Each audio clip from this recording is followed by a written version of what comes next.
friends.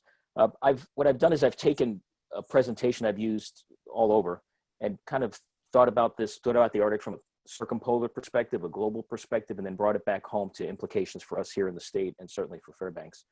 So I know a number of you a while ago have seen what I've called Navigating the Arctic Seven Seas. It's a framework, and I started using it on the Hill about a year and a half ago because senators and congressmen and women and others kept saying to me, the Arctic is too big. I can't, it's like climate change. I don't know what to do with this. So on a run one night, I came up with what are the big drivers for the Arctic, at least from my perspective. And each of them started with a C. So I put together this framework, which now has taken root. I mean, we actually use this all over the center, and friends and colleagues use it around the world. It's just a way of thinking about the Arctic. There's 7 big buckets when it comes to the Arctic. And frankly, Alaska and Fairbanks are right in the middle of the wheel. We're smack dab in the middle of a lot that could happen and should happen for us. And so this is Navigating the Arctic Seven Seas. I don't know. Jomo, let's just double check here to make sure. Okay, can you see the second slide to make sure it works? Yes, sir. Okay, great. So I see my friend Jeff Cook is on. Jeff, I've got the hospital mug with me. Jeff just went off but I wanted to see I'm doing a commercial here for our hospital. Just know that my coffee's out of the hospital Thank you. Send the money. Always a hook. But the seven seas is a way for us to think about the circumpolar north. And I will tell you that over the last 3 to 4 years, the rhythm when it's related to the Arctic has just quickened. And that's everything. That's politically, it's economically, it's certainly socially, but defense, national security, fisheries. I cannot tell you the number of meetings that are happening, whether it's in DC or around the globe, about the future Arctic. It's as if the world has discovered us. And this is both Arctic and non-Arctic nations. And again, geostrategically, we're sitting exactly in a place that we can make, frankly, some benefit not only for our own state, but it really has highlighted for the country the importance of our state, which has been refreshing. And certainly our senators and Congressman Young have been pushing that rock up the hill for a long time. They finally have some voices of support in DC and elsewhere. So my 7 Cs, which again, all of our staff use, are climate. Commodities are the big driver. That is the future of the Arctic. It just is. Commerce, there's shipping going on, rail, mostly ocean liners and tankers. Connectivity, in fact, all forms of connectivity, internet, and again, even though we have some robust systems in our state, there's still a need for drastic improvement all over the north, especially in our state. Our communities are a big part of the Arctic, of course, all Arctic communities. There is a great deal of cooperation in the north. There just is. It still is a zone of relative peace, although that's being pressured by a lot of geopolitics outside of the Arctic. I will tell you that 2 or 3 years of Arctic discussions were mostly focused on the Arctic. Behind closed door, Chatham House rules, private meetings, words like Syria, Ukraine, Crimea, pick your global hotspot, are now coming up in Arctic meetings. So you can see that I don't think conflict will happen within the Arctic, but there are pressures around the globe that are influencing what happens in the Arctic. And that's where this idea of competition comes in. And there is competition, right? Including this new great power competition between the United States, China, and Russia. And I'll talk about that more. So I'm going to go through these relatively quickly, hoping that we've got some time for some from discussion. But when you talk to anybody in the Arctic, and I'm going to go through these really quickly, you will see these types of notes. 2 to 3.5 times quicker and warmer is the Arctic. 12.5, almost 13% each decade of sea ice lost in the Arctic Ocean. That doesn't just necessarily allow for better transportation in the north, but also this, what they call Arctic amplification and a positive feedback loop, which means what was once ice and reflected solar radiation is gone, and now it's dark gray ocean, and that's just absorbing more heat. So it's a self-fulfilling prophecy, and you will continue to see that pack ice continue to shrink and become thinner over the decades to come. That influences everything from global weather patterns to subsistence to fisheries. We are in a world of drastic and dramatic change. And this graph shows that. These are the mean ice edge snapshots from 81 to 2010. So this is almost 40 years. And the orange line is what used to be the September low, the sea ice. And now you see what it is today. We've drastically lost sea ice, especially for the state of Alaska. And they've got a political will, and it's always good to be a dictator that can decide whether or not you want to do something, regardless of finances. But you can see the dramatic changes happening in the North, all over the North. So there are a lot of different changes happening. We know coastal erosion is happening all over the world. We see it in our own state. We know that there's habitat loss through the ocean acidification. Disease vectors are coming north, aren't just impacting wildlife, but also us. This issue of thawing permafrost is something that I know our state is looking at, but this is something that I said, it was an urgency with a small u about 5 years ago. The urgency on thawing permafrost to me has become a big U in urgency. That's the Norilsk spill that happened just a few months ago in Nornickel, which is largest nickel mine in the world. Huge diesel tanks there. And what happened is the permafrost thawed underneath these diesel tanks, and they lost 17.5 tons of diesel, which has gone into lakes and rivers and eventually worked its way into the Arctic Ocean. So anything that we knew how to build, we're great at building on permafrost. We're not that good when the permafrost thaws. And we're seeing dramatic shifts in permafrost thaw throughout. So this is something for us to keep an eye on when we think about investments, infrastructure, and building for the North. We all know about the wildfires. We just had smoke from the wildfires in Siberia. Storm surges are more intense and more frequent. And we also know, because of the pack ice retreating, that there's increased commercial activity. And that's everything from tourism to shipping, destinational and global. For us, a lot depends on commodities. One of our commodities as a state is our fisheries, especially the Alaska pollock fishery, which is the second largest in the world, next to anchovies. This is something we need to keep an eye on. We are well-managed fisheries compared to the rest of the world.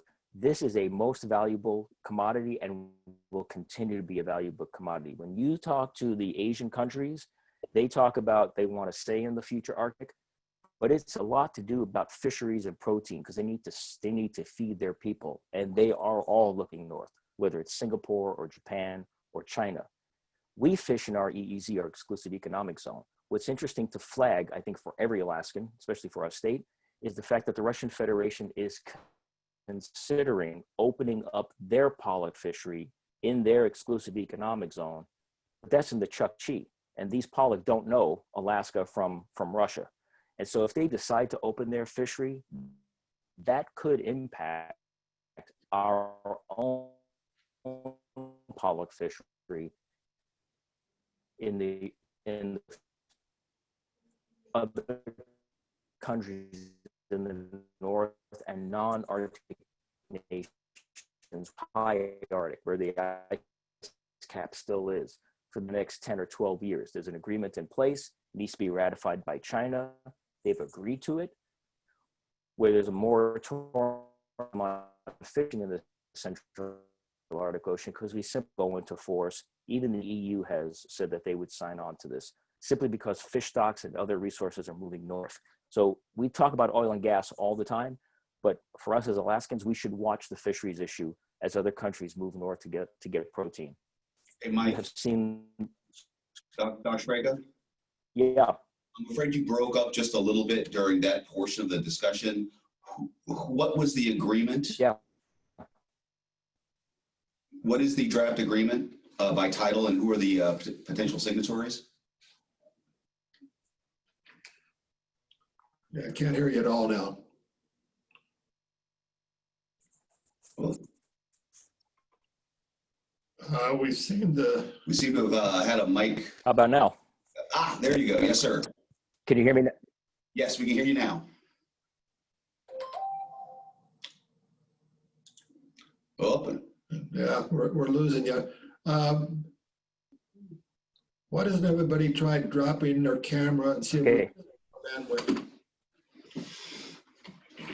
Can you hear me better now? Yes. Okay. So Jomo, if that works better, what I'm going to do is And can you see the PowerPoint? Yes, it's pulling back up. And yes, can everybody go ahead and stop their videos? And we'll just see if we can squeeze out a little extra bandwidth for Dr. Sfraga. Okay, let's go ahead and try that again, sir.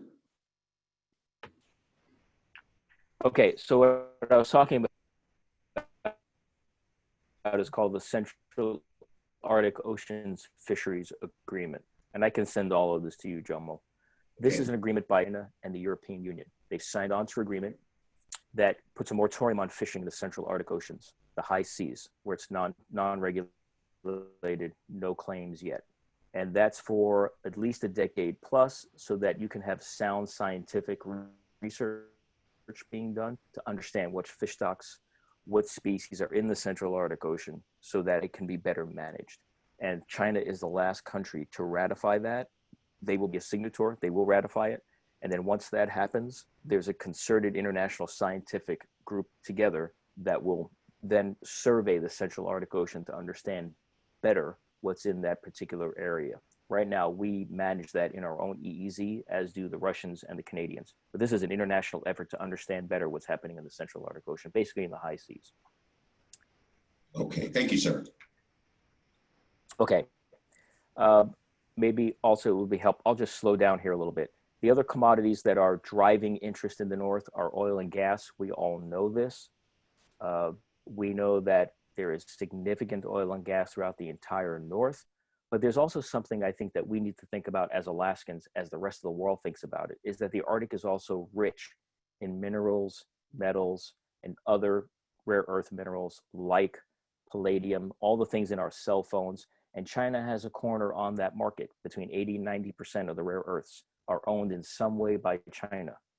So Canada and Alaska have great potential for the development of rare earth minerals. And you have a list of what those are there. This is an insatiable global appetite. Okay. Jomo, can you still hear me okay? Yes, sir, thank you.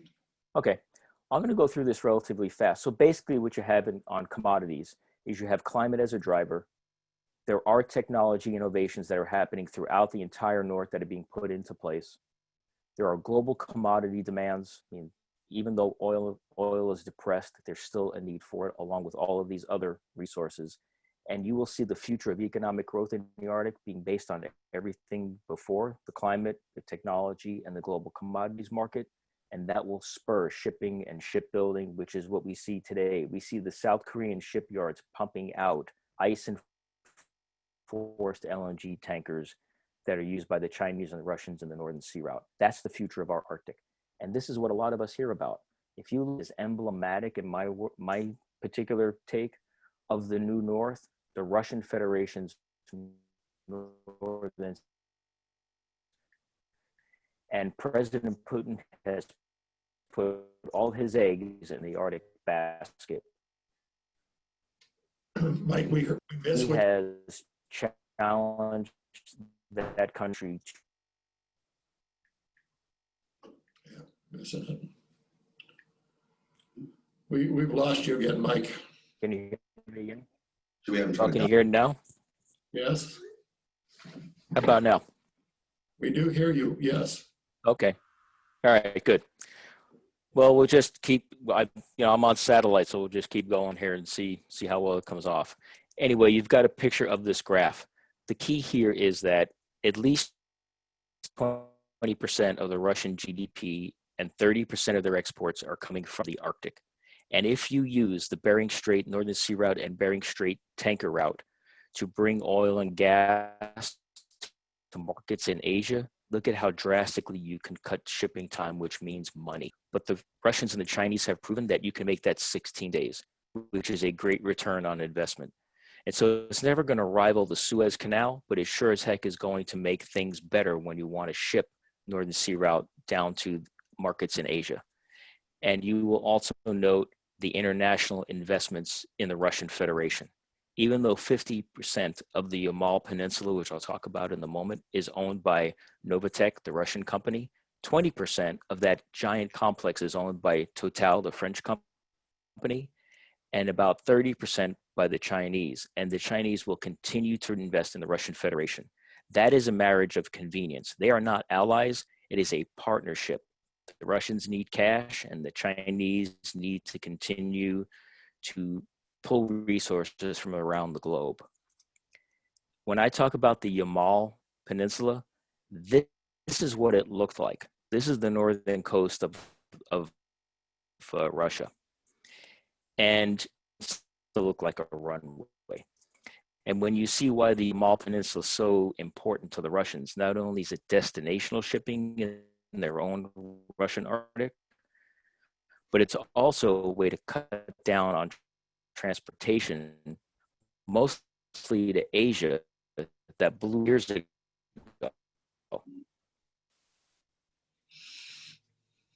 Built this infrastructure.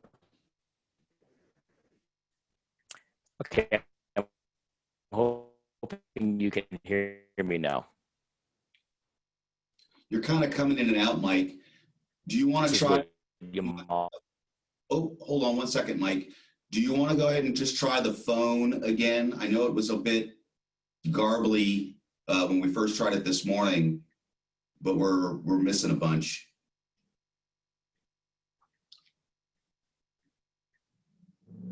Where is he? Oh, he's here. Sure. Do you need the number again?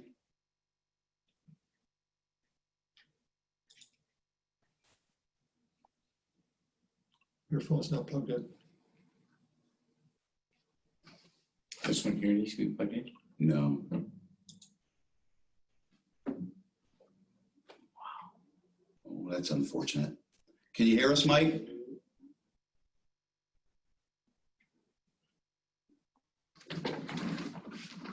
Hold on, everybody. I'm texting him.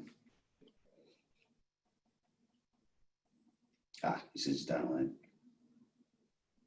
We need to be dialing this number here on the table. No. We'll still get the audio through. Oh. Yeah.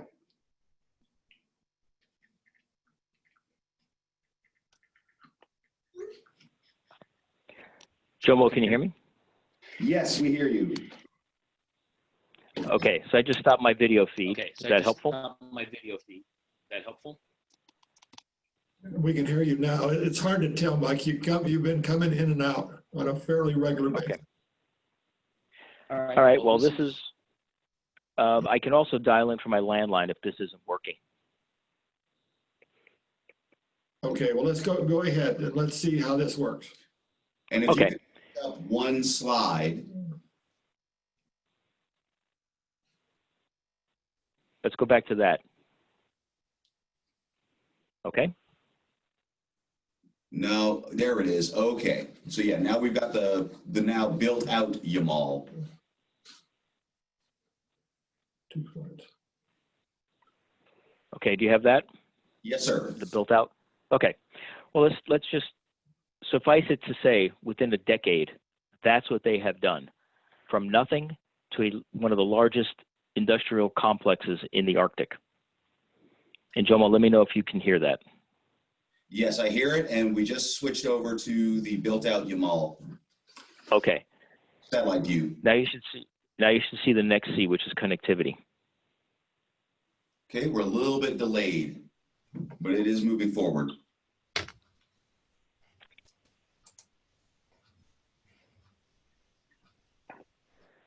Okay, do you have connectivity?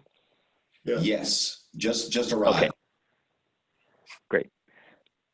So, you know, it's interesting that what will pop up on your screen in a second is talking about internet connectivity, broadband infrastructure. As I speak to you on a cell phone from the Gulf Stream Valley, trying to get internet to you there all over our own town. So this is an issue, obviously, for even those of us in Fairbanks. And can you still hear me? Yes. We hear you, but now we're seeing each other. That's interesting. We've lost your slides. Okay, my computer says it's rebooting. Okay. And by the way, I was on 2 Zooms earlier today and it was working fine. Just our luck, Mike. So Yeah, well, so what, up, should be there now. Not yet.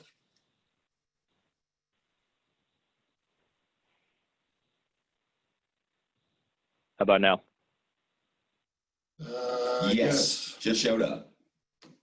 Okay. All right. Well, I'm not going to belabor this point. You should see that we need broadband internet connectivity. Do you see now a slide that has total Arctic infrastructure? It says $1 trillion worth of infrastructure. Exactly. Okay. Yeah. Well, some of that I'd like to be spent in our own state for our internet connectivity right now. But yeah, this is based on Guggenheim's assessment, and this still holds, that there is the need for about $1 trillion of investment. Guggenheim Partners had their own proprietary investment portfolio where they were going out and doing research on what was needed throughout the North.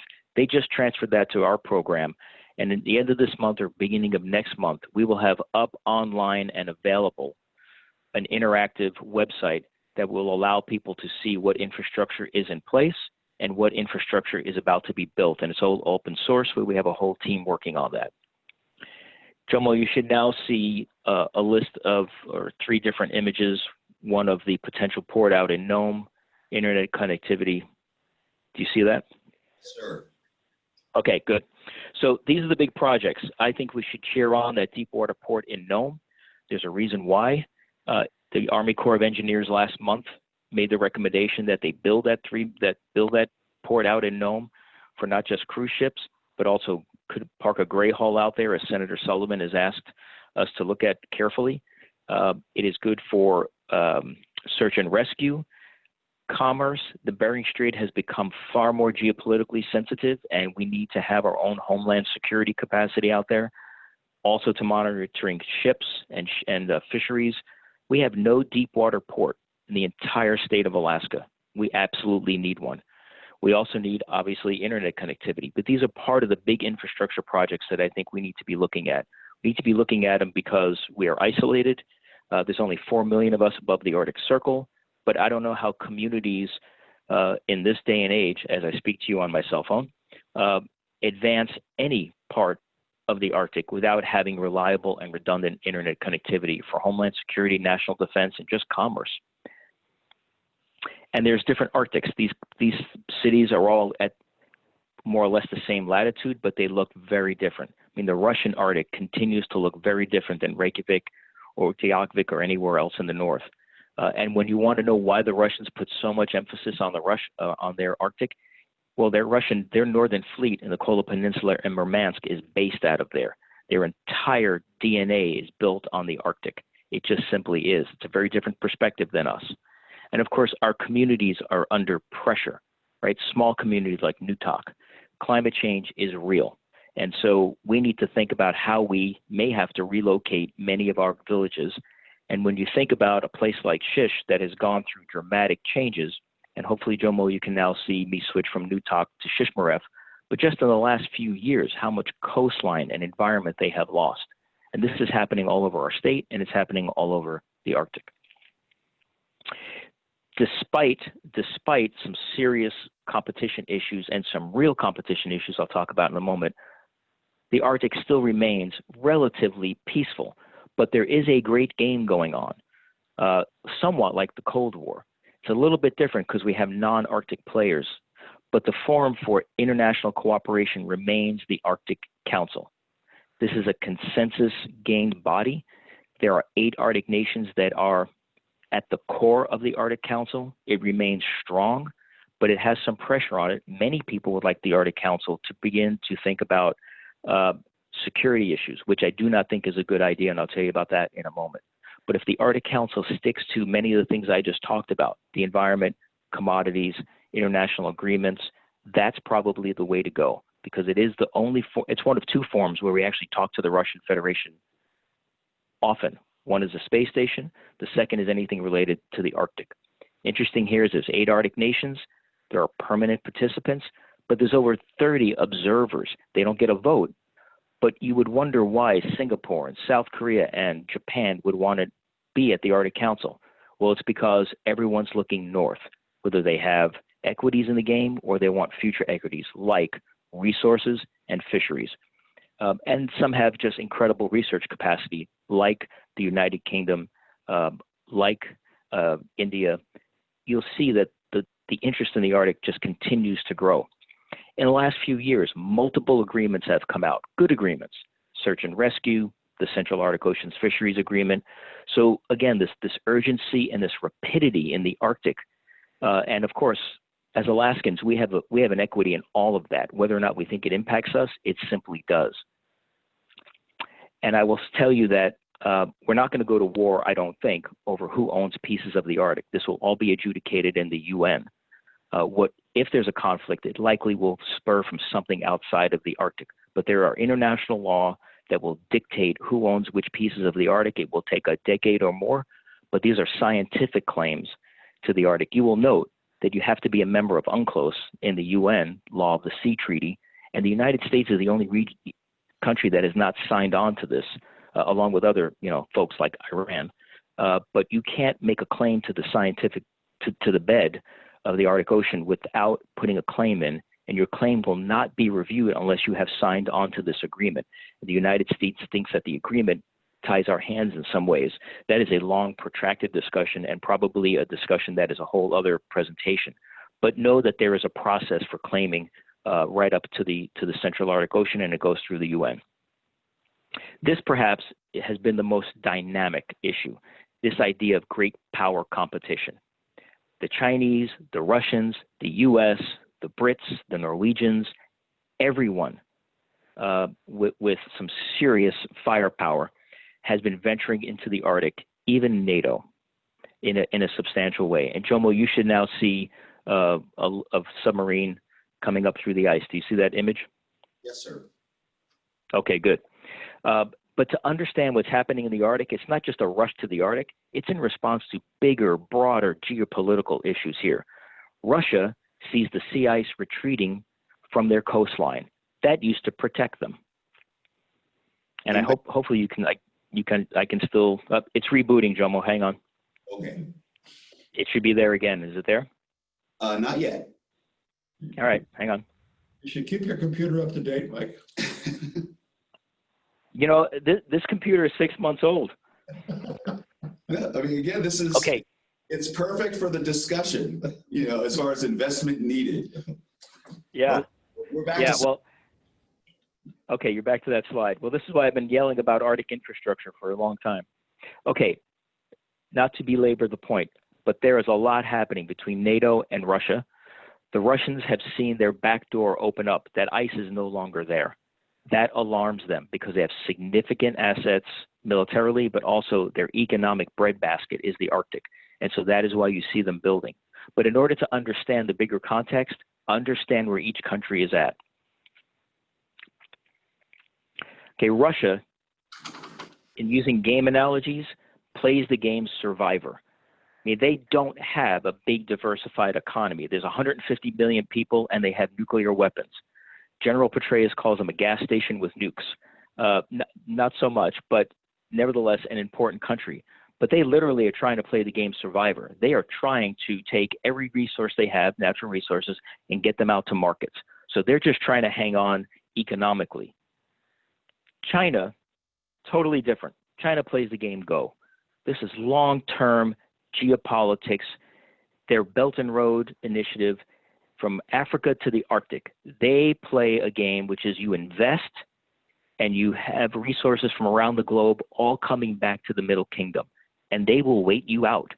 This is decades and decades in the making. When people ask the question, how did China get this powerful?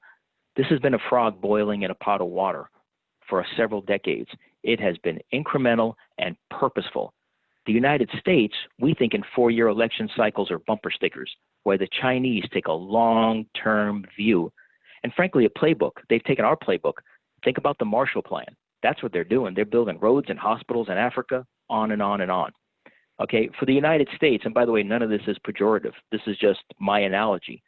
But I've checked this with others, and it's a pretty good analogy. The United States plays the game twister. We are everywhere. We got fleets in the Baltic, South China Sea, some in the Arctic, some in the North Atlantic, some in the Gulf. We are a global navy, but it is a tough gig to put military assets all over the world like this. And so when you ask the Air Force, the Navy, and others to put more assets in the Arctic, it has to be matched with every other asset that we have and every other equity I have around the globe. This gives you, and I'm going to wind up here in a minute or two, but this gives you an idea of how important the Russian Arctic is to the Russian Federation. That's the Northern Sea Route to the right. Those are military installations that have been built to protect their economic assets, but also to project power in the Arctic, so that no one can claim any part of that Northern Sea Route but the Russian Federation.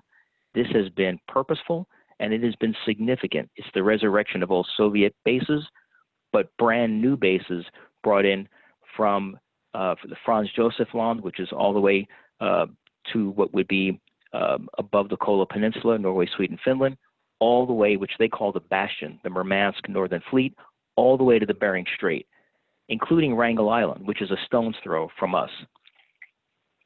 For us, Mike, do you mind yeah. pausing 1 second? We have a question from Kathy Mayo. Yeah. The Arctic and Alaska is strategic to numerous commands, including PACCOM, NORTHCOM, EUCOM, as well as NATO. Can you comment, or can your comment include discussions with or of Arctic Command? Can you comment on discussions including an Arctic Command? Yeah, so Kathy raises a really good point. The Arctic has been dispersed in all different combatant command points of center, and many have called for an Arctic command focus on just the Arctic within DoD and other areas in the federal government. There's some pushback on that because in every organization there is in terms of restructuring, but there is no central. She's right. There is no central point for the military, DoD, and other federal agencies for the Arctic. Right now, it's NORTHCOM via ALCOM, right? So General Crum has some significant responsibilities, not just for our state, but for the Arctic. But every branch of military has different points of contact for the Arctic. And for a very long time, many have thought that just an Arctic command or some command to coordinate the DoD's equities and interests in the North should be resurrected. I know that there are, I'll just call them robust discussions about this issue. My sense is that nothing will be stood up soon, but what might be a forcing mechanism, like Secretary Braithwaite, who's the former ambassador to Norway, but a naval aviator. He is now Secretary of the Navy. He's looking at the Arctic mostly in a coordinated fashion, as the other secretaries are, certainly as Secretary of the Air Force. But there is lively debate, and Kathy has put her finger on something very important about how you now, like other countries, how you now coordinate DoD equities in the Arctic. And that is a debate that is not so much raging, but in the last 2 years it had become far more important and far more, I'll just call it again, robust, especially with China moving into the Arctic, the importance of Greenland, the importance of having significant NATO allies in the Arctic, working closely with NATO. So it's a great question, Kathy. I don't know what's going to happen there. I will tell you that there's been a realization within DoD of how important the Arctic is and how woefully undertrained and under-equipped the United States is, aside from the Air Force, in the Arctic. And maybe we can get back to that question. Next one. This next slide, Jomo, you should see, and Kathy, thanks for the question.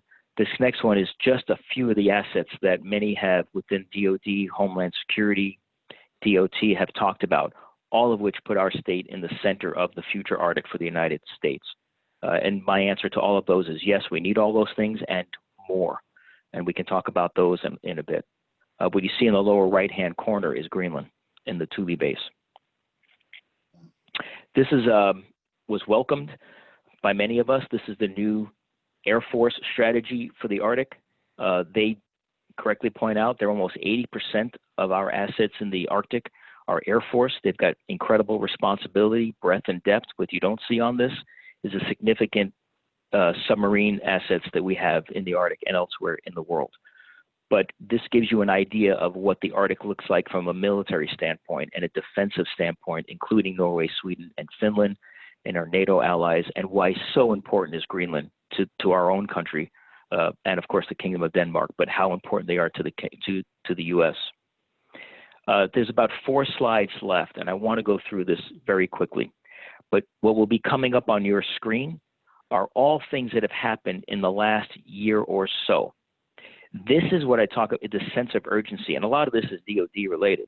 And our state is right in the middle of all of this action, is that in the last year or so, you've seen everything from advancements on moving a deep water port forward to new security cutters, polar security cutters, icebreakers. The next one is actually, it's moving forward. I mean, Eielson sits dead center in our portfolio. Our consulate in Nuuk, Greenland, is an incredible message to everyone, including the Russians, that we have, the United States has interest in Greenland. Just 2 weeks ago, on a Wednesday, Jim DeHart was appointed as the new Arctic coordinator at the State Department. We had been out without a lead in the Arctic for 3 years since Bob Papp was no longer the Arctic representative. So now we have a resurrected office within state that is to coordinate across federal agencies for the Arctic. Jim was appointed on a Wednesday, and we had him on a program on Friday. So we've got a good relationship, obviously, with state, and we tried to get not only his perspective on the Arctic, but we were able to tease out for him and make some commitments that he traveled to our own state to come up here and talk to Alaskans. And then I would point again down to the Arctic strategy for the Air Force. They have 4 points in their major strategy: vigilance in all domains, projecting power, and of course our F-35s do that, cooperation with allies and partners, and then preparation for Arctic operations. The Air Force has a long-term view of the Arctic. Again, we sit well for our state and for our city, but it was good to hear the Secretary reinforce her commitment for the Arctic. I'm going to go and list these before I go to my last 2 points.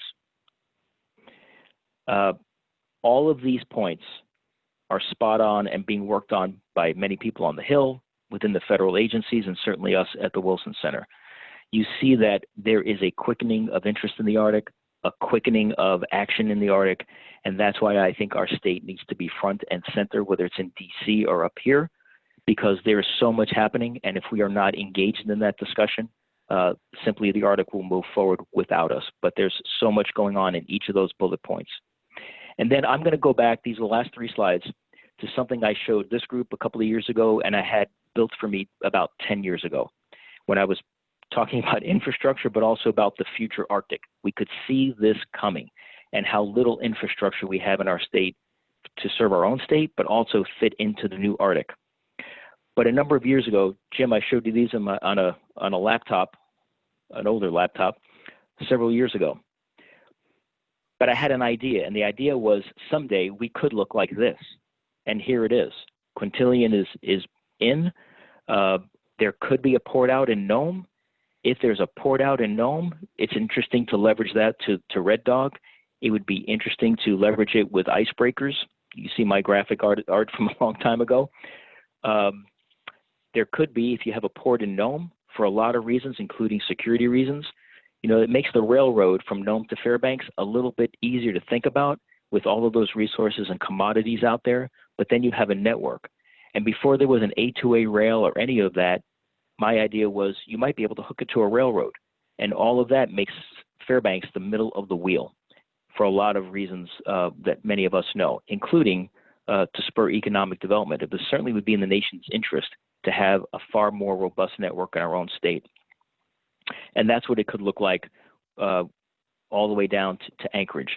So if you think about what's coming, economic development, infrastructure, fisheries, more interest in strategic minerals, oil and gas, national defense, all of these things are happening. And these were my maps from years ago to say, if these things are going to happen, what's our position? Has the mayor of Fairbanks, Anchorage, Nome talked about a unified business plan, a unified economic development plan? Because these things are happening throughout the North. And it's, I think, our time to talk about these and advance our own agenda and influence these discussions that could happen like they're happening elsewhere in the world, from Canada to Russia to Norway. And then, Jomo, I'm going to leave it at that. Okay. Well, thank you much, Doc. Thank you very much. Okay, so we've got some questions starting to come in. Now, I would like to ask, just because you mentioned Greenland a number of times during this discussion, and I guess I just never had thought about the broader importance of Greenland. Can you dive into that just a little bit more? Sure. I've said before that the Northern Sea Route is emblematic of the New North. So is Greenland. It was a critical component of our DEW line, our early warning system. It is today. We have significant assets in Greenland. The Air Force obviously has Thule based there, but when you go back and look at those maps, and maybe while I'm doing this, I'll back up and click back to the big map at the beginning. But Greenland, through the Kingdom of Denmark, allies, friends of NATO, they are in the nation's best interest to have coordinated with us. Not just because, well, there's a better way of doing this. Hang on. Not just because they have incredible assets, rare earth minerals, but they also look how strategic they are. There are rare earth minerals. There could be oil and gas there, but just their real estate is of value and of interest to us as a country, because it is a part of the early warning system. It is a part of our radar system. Of course, Alaska and Canada, NORAD. But when you think about it, think about what the Russians have built on the Russian side of the Arctic, and think about how important Norway, Sweden, Finland are to us, along with Iceland. But Greenland is so important to us. Obviously, during World War II, we were basically a protectorate of Greenland. In the years since, our interest in Greenland waned right after the Cold War. So, and I hope you're still there. Hang on, it's rebooting. Oh, yes, we're still here. But okay, good. I'm going to go back to screen share again. Okay, so when you think about that real estate, we have Thule Air Force Base. It was a stake in the ground for Senator Murkowski and others to push to have a consulate in Nuuk, because of all countries, China offered Greenland, which is moving towards independence from the Kingdom of Denmark. China offered them direct foreign investment. They offered them to build new airports, new runways, new roads. They offered to build out their mining capacity, which is significant, everything from uranium to palladium. Greenland has it, all the rare earths that the world needs. And China, we joke about President Trump saying he would like to buy Greenland. Well, China would actually like to buy Greenland, and they'd like to do it through their industry.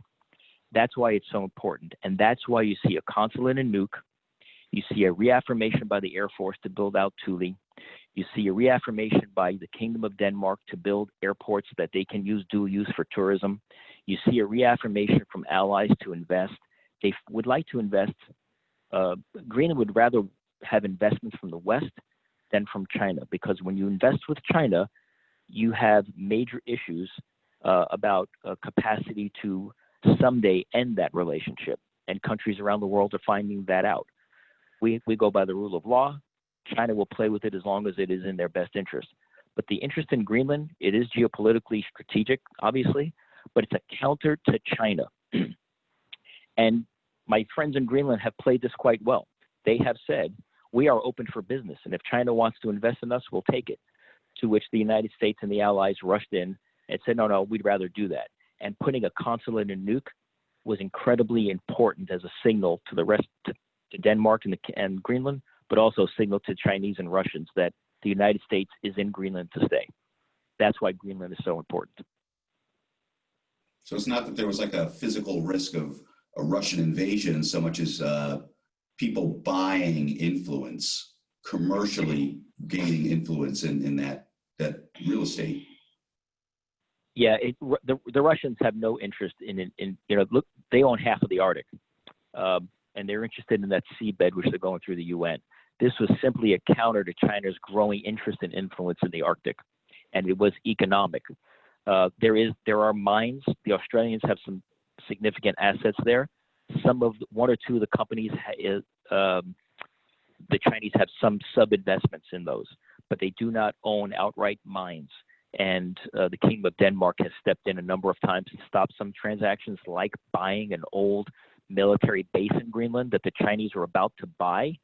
as a quote unquote resort or tourist attraction or tourism landmark, and the kingdom turned it down, and the United States has revitalized its interest in that old base. So this is pure geopolitics and a blocking mechanism for China. Okay. We do have a question from Brian Rogers, who also says hello. Great to hear from your channel. It's great to know, Jomo, that you're channeling Brian.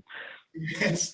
Okay. So can you talk about the effect of, or on the Arctic, of the 8th sea, coronavirus? With the Arctic Circle and so many other gatherings canceled, or Arctic Council and so many other gatherings canceled, is there an effect on communications and collaboration among Arctic states? How has the virus affected each of the Arctic states? Well, good morning, Brian. It's good to hear you, channeled through Jomo. And as usual, a great question. The impact, yes, the Arctic Council has felt the impact of coronavirus. They're doing what we're doing with sessions dropping off, like I have dropped off multiple times. Work has slowed down. As you know, a lot of those meetings are choreographed to some degree, but a lot happens on the sidelines, and a lot of personal and a lot of organizational or country to country, bilateral, multilateral negotiations go on. That has really been put on slow move since the virus has hit. It hasn't totally stopped the work, but it has impacted, for instance, the scientific work, where researchers can't get out into the field to continue the work that they were doing. Just on the research side, it has been a struggle for the Icelanders in some ways to do the things they wanted to do, whether it's in the marine environment or terrestrial environment. They put a high degree of their effort behind work on oceans plastics. As we know, the Arctic Ocean is full of plastic, even in the sea ice. Well, a lot of the work in that area has been slowed, aside from policymakers talking about things to do, rather than scientific teams being able to go out into the Arctic. So that's just one real-time example. It has hit each of the 8 nations differently, and it depending on where in these countries you are. Norway has done a fairly good job at this, as has Finland. Sweden chose to take a different approach. They went the herd route, which meant that they allowed for the virus to roam freely, and they're paying a consequence now for it. But I think the most palpable thing that has happened, it is stressed rural communities that have limited health facilities, whether it's Iqaluit or even in our own state, where if you have 2 or 3 cases in these small communities, it has spread rather quickly. That's one. 2 is that there's just limited doctors and limited nurses and limited hospital beds. 3, in a 2-day meeting we held with the Navy War College and with the U.S. Arctic Research Commission in May. We did 2 days over Zoom, and frankly, I had less problems over 2 days than I've had today. But in 2 days, whether we talked about health clinics, the need for roads and infrastructure to be able to drive from one hospital to the other, the state countries, I mean, the villages simply can't do that throughout the Arctic. Communities can't do it. And there were limited flights, as we know, in our own state. So these healthcare workers were up against it. And even though the virus hasn't embedded itself in a lot of small Arctic communities, nevertheless, the limited PPE, limited resources was teased out. I think the thing that was highlighted most, whether you talk to the politicians, the negotiators, the health communities, the equivalents of our DOTs, whatever part of government or civil service you talk to, it was all about internet connectivity. Everything was about broadband. Everything was about fiber versus satellite, no redundancy. And it didn't matter which issue you were talking about. During a 2-day meeting, 8 different countries, we hosted it with our friends. Internet connectivity and redundancy kept coming up over and over because as we know, a lot of the smaller communities rely on telemedicine. And this was it just ripped open a wound that's been there for so long, the haves and the have-nots in the North. So it's a great question because, again, it teased out who has what in the North. And it also has pointed to the business model in the North. I mean, we have the technology, but the business equation's upside down. So even for our own state, when we talk about a potential port in Nome and the leveraging of fiber and satellite capacity for our own internet, you know, these companies, the energy equation is, the internet equation and the business equation, the business model is stressed. It's going to take some leveraging of federal money, whether it's Homeland Security or DOD, investing in backbones and fiber so that the private sector can also enhance its community access, and communities throughout the North can benefit from that investment. But it's going to be, you know, P3s are the way to go, and probably are the way the Arctic will be shaped. It'll be by public-private partnerships. But it's a great question, and that's a whole presentation in and of itself. Okay, that's actually a really good segue. The next question was about connectivity. So Quintillion has been rather quiet, says the questioner. What can you tell us about how they are realizing key connectivity in Alaska, you know, beyond the trunk line vision in the map, or do you have any insights? I don't have any further insights aside from this. I have been told, you know, I've talked to Quintillion, to the company. They have reaffirmed their commitment to the project, not just for the state, but obviously for their larger global aspirations. They remain in place. I will be speaking next week, hopefully, to their CEO, either this week or next week. We're trying to work something out. And they reaffirm the commitment to the state. Other than that, I don't have any insight into the company's aspirations or business sheets, aside to say that, you know, fiber in our state is going to be important now and into the future, leveraged with the other networks like GCI's Terra network and others. It's going to be a combination of that. My sense is that projects like Quintillion and others will need to have, you know, kind of like years ago in the railroad, you're going to need to have federal support for big projects in the Arctic, especially in the U.S. Arctic, that can be leveraged for local use. So if there is a port in Nome, if the DOD builds out its assets and its infrastructure, well, and the Coast Guard is another customer, as is NOAA. You have all of these federal agencies that are now looking north and want to put assets in the north, thanks in large part to our own delegation. You ask every one of them, where's the Achilles heel? And it's in the comms. Every one of them say that. So you have GCI, you have Quintillion, you have ACS, all have assets. I don't know how they build their business model that is sustainable without also leveraging federal resources to enhance the federal mission in our state. I mean, it's not just for the state. We are truly part of the nation's defense. We're the vanguard. And with all this activity in the north, it would seem to me that leveraging federal money to support parts of fiber that could be used, dark fiber that could be used for other DOD, Coast Guard assets that need some different kind of channels of communication. It could be that the business model is there for Quintillion and others to actually continue their network, make money, because we want companies to make money, but also to serve the state in the nation's interest. So other than that, Jomo, I don't have any more info on where they are in their projects or in their build out.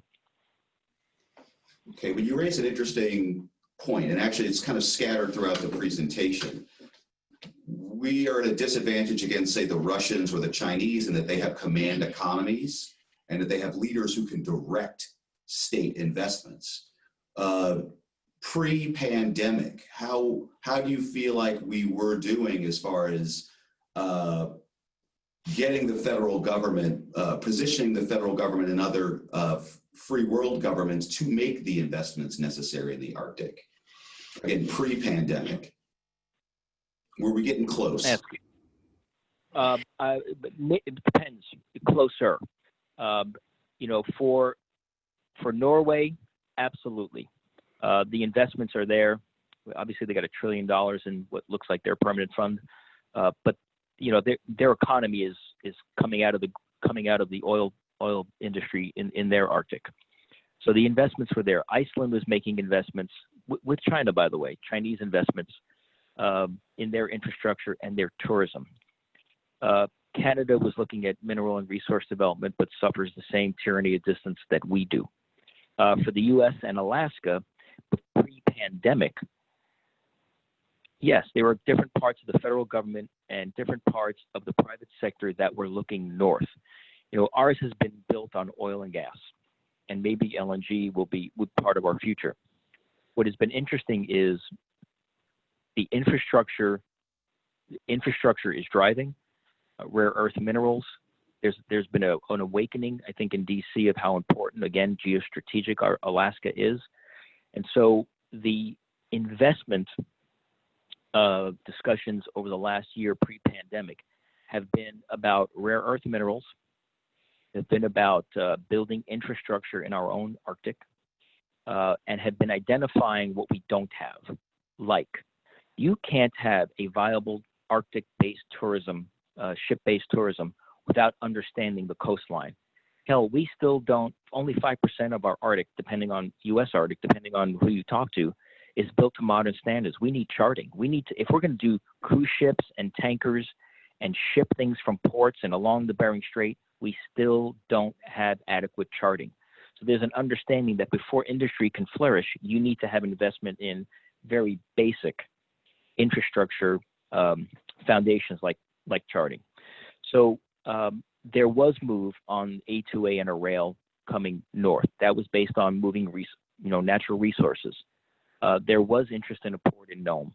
So it's been a lot of infrastructure, but to be honest, it's been a lot about DOD assets and Homeland Security assets moved to our state, and then others thinking creatively about how we leverage those assets.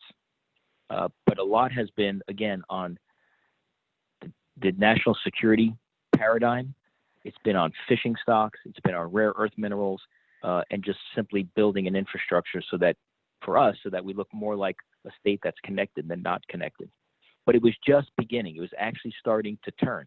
That last slide that I showed you with the activity from all these different agencies gives you some idea, everything from the politics of the Arctic to the sheer economics of the Arctic, that things were moving north, at least from the United States. Our eyes were moving north. And again, that's why I think we need to have a unified plan for Alaska's Arctic and how we fit into the bigger US policies. Okay. Well, we have another minute. Thank you very much, Doc. We have another minute or two. Do we have any further questions? I don't have any further questions in the chat box. If anyone would like to take themselves off mute, you may. Can you hear me, Jomo? Yes, sir. Hi, Mr. Cook. Hi.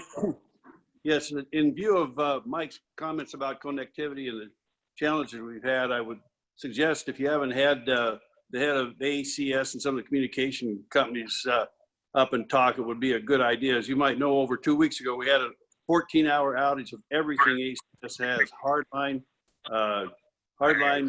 cell phone, and internet, and that included IELTS, I think included IELTS in the area south.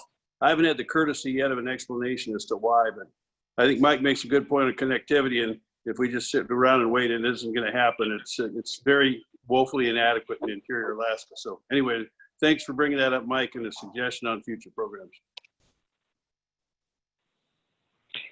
Thanks, Jeff. Maybe I can just, Jim, if it's all right with you, just take the last minute just to say a couple of things. So being an Alaskan, living in DC, along with my other Alaska friends who always pined for being back home, it has been wonderful to be back home. But it's just really reinforced to me the importance of the Alaska voice in the Washington, D.C. arena. Look, we do that at the Wilson Center because I'm there and others are there. Our delegation has been incredible about keeping the Alaska agenda and weaving that into the national narrative on why anybody should care about the Arctic.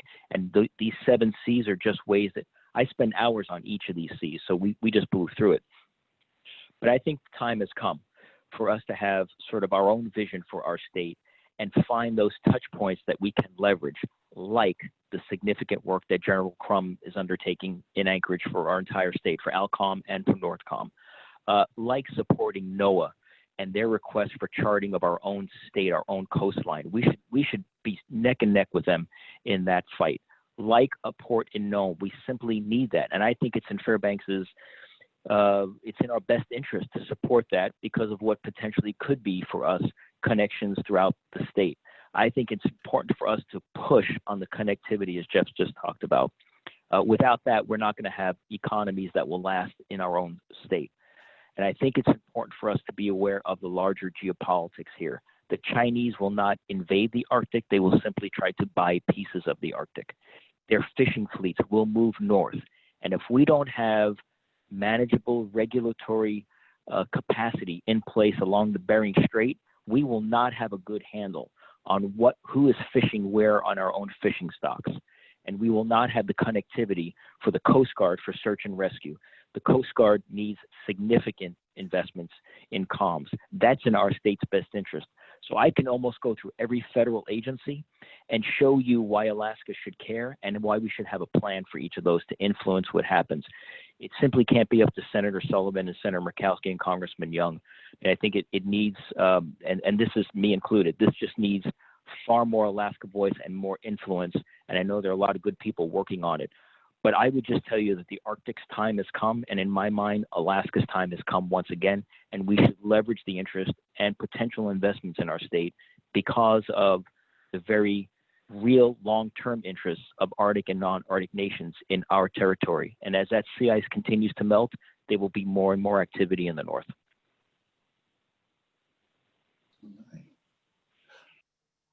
Is there any way, this is a little softer subject, but is there any way you could actually send me this image, sir, this map that you're showing right now? We actually had someone very early in the discussion request it, and I can forward it on to them.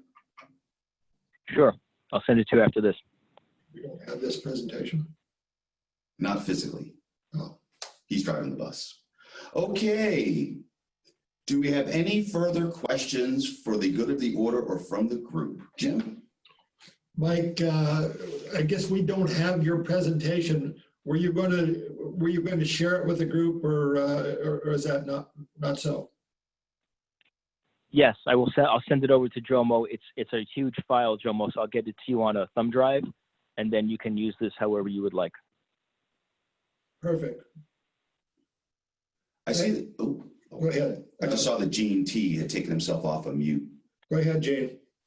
Yes, Mike, I'm wondering if you can just tell us the status of the NDAA, the funding bill for the military at this point.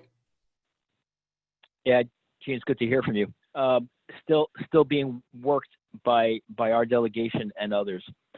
Alaska, the Arctic actually is spread throughout that NDAA, being pushed by, again, our delegation and others. And so it's continuing.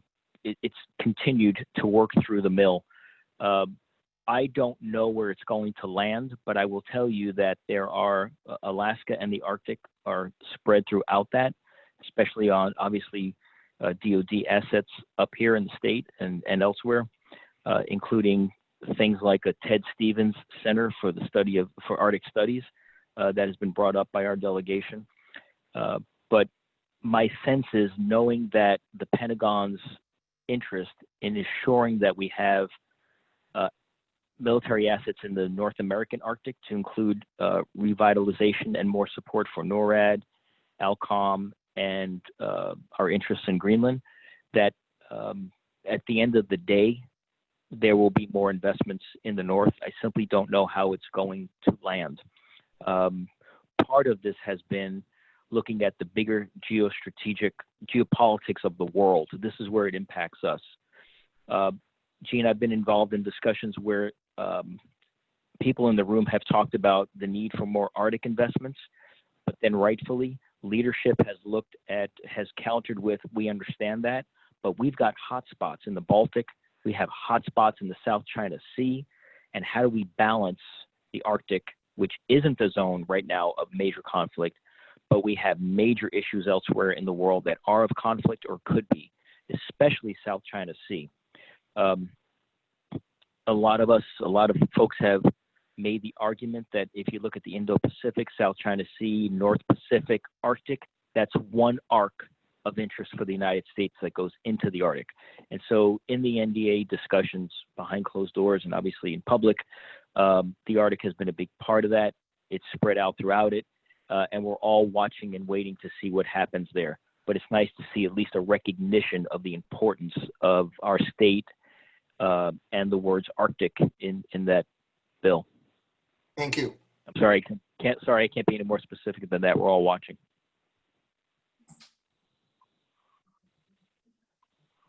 Other questions? Well, Mike, as always, this was very informative. Right on target. We have been working on what we call emergent Arctic here at FEDC for several years now, and it is always great to get your insight so that we can more focus our efforts. So you're welcome here anytime. You know that. We're glad to have you. It's hard to get you. You're a very, very busy man, but thank you for your time today, and please stay in contact. Jim, thanks for that. And so always good to be back and home and try to at least be helpful. And since it looks like for most of the remaining part of the year, the entire center will be working remotely. I'll be basically home. And if there's anything that I can do or meet with you and the team on, I'd be most happy to do that. So just please let me know. And I want to thank all my friends online who spent the morning here through roughing it through the connectivity. But I hope that this brought some value. This final way we connected here has worked pretty good compared to the start of it. So yeah. Okay, good. Okay, thank you everybody, and again, thank you, Dr. Sfraga. Okay. Thank you, Jim.